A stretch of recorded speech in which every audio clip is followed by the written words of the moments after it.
سوال ہمیں موصول ہوا ہے، بنت آدم اسلام آباد سے پوچھتی ہیں، ہمارے والد نے اپنی زندگی میں ایک پلاٹ لیا 4.5 مرلے کا، ایک منزل انہوں نے خود بنائی، دوسری اور تیسری منزل میرے بڑے بھائی نے بنائی۔ اب والد صاحب کا انتقال ہو گیا ہے، ہم 5 بہنیں اور 3 بھائی ہیں، والدہ بھی زندہ ہیں۔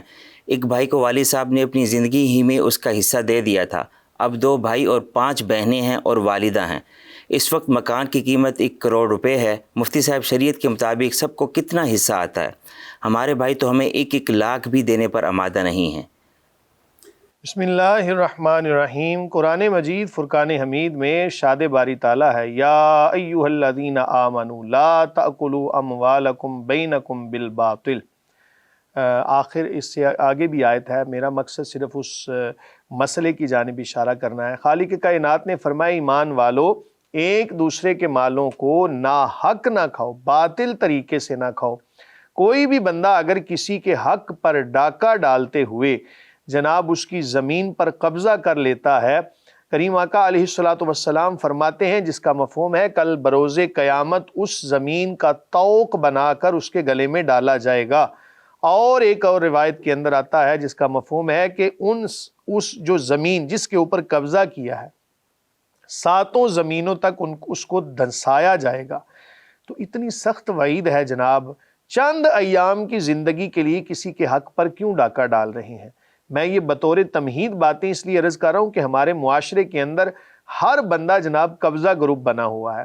10 مرلے کا پلاٹ لے لیا اور 2 فٹ کا آگے جو کیا اس کو کہتے ہیں سلوپ کہہ لیں یا جو بھی ڈھلان کہہ لیں، سیڑھیاں کہہ لیں، وہ جناب ہم جو ہے وہ گورنمنٹ کی جگہ پر بنانا کو پتہ نہیں فخر سمجھتے ہیں۔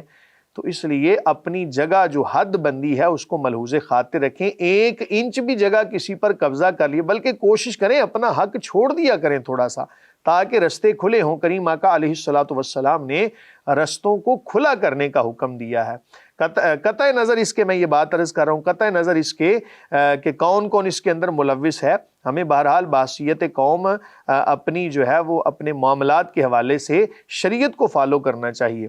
اب آتے ہیں جناب آپ کے سوال کی طرف۔ کسی بندے کے لیے یہ جائز نہیں ہے کہ وہ اپنی زندگی میں اپنی کسی ایک اولاد میں سے کسی ایک کو حصہ دے دے اور باقیوں کو نہ دے، یہ بھی شرعاً غلط تھا۔ اور یہ بات بھی یاد رکھیں کہ جب زندگی کے اندر کوئی بندہ کسی اپنی اولاد میں سے کسی کو تقسیم کرتا ہے تو اس کو چاہیے کہ بیٹے اور بیٹیاں ان کو برابر حصہ دے، کیونکہ جو زندگی میں تقسیم کیا جاتا ہے وہ ہبہ کے زمرے میں آتا ہے، تحفہ کے زمرے میں آتا ہے۔ اور کسی اولاد میں سے کسی ایک کو تحفہ دے دینا اور دوسروں کو نہ دینا، یہ ناانصافی ہے۔ کریم آقا علیہ الصلوۃ والسلام نے اس سے منع فرمایا۔ ایک اور بات بھی یاد رکھیں، بعض دفعہ ہوتا یہ ہے کہ بڑا بھائی وہ جناب والد صاحب کی زندگی میں ابھی علیحدہ نہیں ہوا اور اپنے جناب علیحدہ سے پلاٹ بناتا رہتا ہے، اپنی علیحدہ سے جناب پراپرٹی بناتا رہتا ہے، جائیداد علیحدہ بنا لیتا ہے اور کہتا ہے جی یہ میں نے اپنی محنت سے حاصل کی۔ یاد رکھیں کہ جب تک والد صاحب نے ڈکلیئر نہیں کیا آپ کو علیحدہ، تو آپ نے جو بھی کمایا وہ آپ کے والد کی پراپرٹی میں شامل ہوگا۔ آپ کے سوال کے اندر جو آپ کے والد صاحب نے ایک بلڈنگ بنائی تھی، اس کے اوپر آپ کے بھائی نے جو بنایا تھا وہ سارے کا سارا آپ کے والد صاحب کی ملکیت ہے، اور یہ کہنا کہ اوپر والا حصہ میرا ہے اور نیچے والا والد صاحب نے بنایا، یہ غلط ہے، ظلم ہے۔ اس سے اللہ تعالیٰ کا خوف کریں جناب وہ لوگ کہ جو ایسے معاملات کے اندر بہنوں کو حصہ نہیں دیتے۔ اور جب کوئی بندہ دنیا سے، یہ ٹھیک ہے جو معاملہ ہو چکا، والد صاحب نے اپنی زندگی میں جو معاملہ کیا غلط، وہ ہو چکا۔ اب سوال یہ ہے کہ آپ کے والد صاحب دنیا سے ان کا انتقال ہو گیا، آپ کے بھائیوں کو چاہیے کہ فی الفور اس جائیداد کو قرآن و سنت کے عین مطابق وراثت کے طور پر تقسیم کریں۔ وراثت کیا بنتی ہے؟ آپ جناب 8واں حصہ بیوہ کو ملے گا ایسی صورتحال کے اندر، اور 2-1 کی نسبت سے بہن اور بھائی سب کے مابین اس جائیداد کو تقسیم کیا جائے گا۔ 1 کروڑ ہے تو اس میں سے 8واں حصہ آپ کی والدہ کو ملے گا اور باقی جتنا بھی بچ جائے اس کو آپ 2-1 کی نسبت سے تقسیم کر لیں۔ 5 بہنیں ہیں تو اس کے جناب 10 حصے بنا لیں، جتنے بھائی ہیں 5 بہنیں ہیں تو ان کے 5 حصے بنا لیں، اور جتنے بھائی ہیں ان کا ڈبل حصہ بنا کر اس کو تقسیم کر لیں۔ جو بھی جواب آئے گا اس کے مطابق اس جائیداد کو تقسیم کر لیں۔ واللہ تعالی عالم بالصواب۔ بہت شکریہ مفتی صاحب۔ اور آپ سب احباب کا بھی بہت شکریہ جو اپنے سوالات ہمیں بھیجتے ہیں۔ امید ہے مفتی صاحب کے قرآن و سنت کی روشنی میں دیے گئے جوابات سے آپ کو رہنمائی ملی ہوگی۔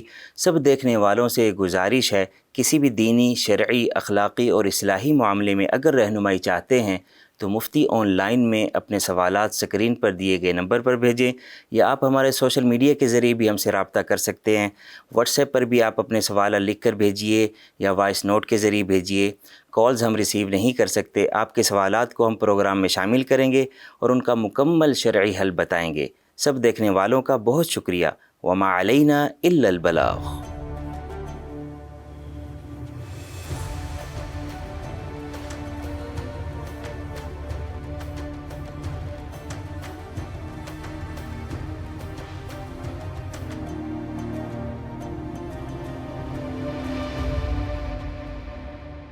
سب دیکھنے والوں کا بہت شکریہ۔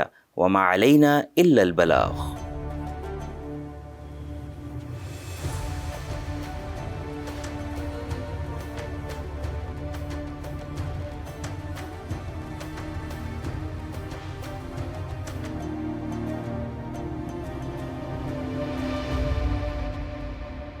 جانا بہتر ہے، واللہ تعالی عالم بالصواب۔ جی مفتی صاحب، ایک سوال ہمیں موصول ہوا ہے۔ بنت آدم اسلام آباد سے پوچھتی ہیں، ہمارے والد نے اپنی زندگی میں ایک پلاٹ لیا 4.5 مرلے کا، ایک منزل انہوں نے خود بنائی، دوسری اور تیسری منزل میرے بڑے بھائی نے بنائی۔ اب والد صاحب کا انتقال ہو گیا ہے، ہم 5 بہنیں اور 3 بھائی ہیں، والدہ بھی زندہ ہیں۔ ایک بھائی کو والد صاحب نے اپنی زندگی ہی میں اس کا حصہ دے دیا تھا۔ اب 2 بھائی اور 5 بہنیں ہیں اور والدہ ہیں۔ اس وقت مکان کی قیمت 1 کروڑ روپے ہے۔ مفتی صاحب، شریعت کے مطابق سب کو کتنا حصہ آتا ہے؟ ہمارے بھائی تو ہمیں 1 لاکھ بھی دینے پر آمادہ نہیں ہیں۔ بسم اللہ الرحمن الرحیم۔ قرآن مجید فرقان حمید میں ارشاد باری تعالیٰ ہے، یا ایھا الذین آمنوا لا تأکلوا اموالکم بینکم بالباطل۔ آخر اس سے آگے بھی آیت ہے، میرا مقصد صرف اس مسئلے کی جانب اشارہ کرنا ہے۔ خالق کائنات نے فرمایا، ایمان والو، ایک دوسرے کے مالوں کو ناحق نہ کھاؤ، باطل طریقے سے نہ کھاؤ۔ کوئی بھی بندہ اگر کسی کے حق پر ڈاکہ ڈالتے ہوئے جناب اس کی زمین پر قبضہ کر لیتا ہے، کریم آقا علیہ الصلوۃ والسلام فرماتے ہیں، جس کا مفہوم ہے کل بروز قیامت اس زمین کا طوق بنا کر اس کے گلے میں ڈالا جائے گا۔ اور ایک اور روایت کے اندر آتا ہے جس کا مفہوم ہے کہ اس جو زمین جس کے اوپر قبضہ کیا ہے 7 زمینوں تک اس کو دھنسایا جائے گا۔ تو اتنی سخت وعید ہے جناب، چند ایام کی زندگی کے لیے کسی کے حق پر کیوں ڈاکہ ڈال رہے ہیں؟ میں یہ بطور تمہید باتیں اس لیے عرض کر رہا ہوں کہ ہمارے معاشرے کے اندر ہر بندہ جناب قبضہ گروپ بنا ہوا ہے۔ 10 مرلے کا پلاٹ لے لیا اور 2 فٹ کا آگے جو کیا اس کو کہتے ہیں سلوپ کہہ لیں یا جو بھی ڈھلان کہہ لیں، سیڑھیاں کہہ لیں، وہ جناب ہم جو ہے وہ گورنمنٹ کی جگہ پر بنانا کو پتہ نہیں فخر سمجھتے ہیں۔ تو اس لیے اپنی جگہ جو حد بندی ہے اس کو ملحوظ خاطر رکھیں۔ 1 انچ بھی جگہ کسی پر قبضہ کر لیے، بلکہ کوشش کریں اپنا حق چھوڑ دیا کریں تھوڑا سا، تاکہ رستے کھلے ہوں۔ کریم آقا علیہ الصلوۃ والسلام نے رستوں کو کھلا کرنے کا حکم دیا ہے۔ قطع نظر اس کے، میں یہ بات عرض کر رہا ہوں، قطع نظر اس کے کہ کون کون اس کے اندر ملوث ہے، ہمیں بہرحال بحیثیت قوم اپنی جو ہے وہ اپنے معاملات کے حوالے سے شریعت کو فالو کرنا چاہیے۔ اب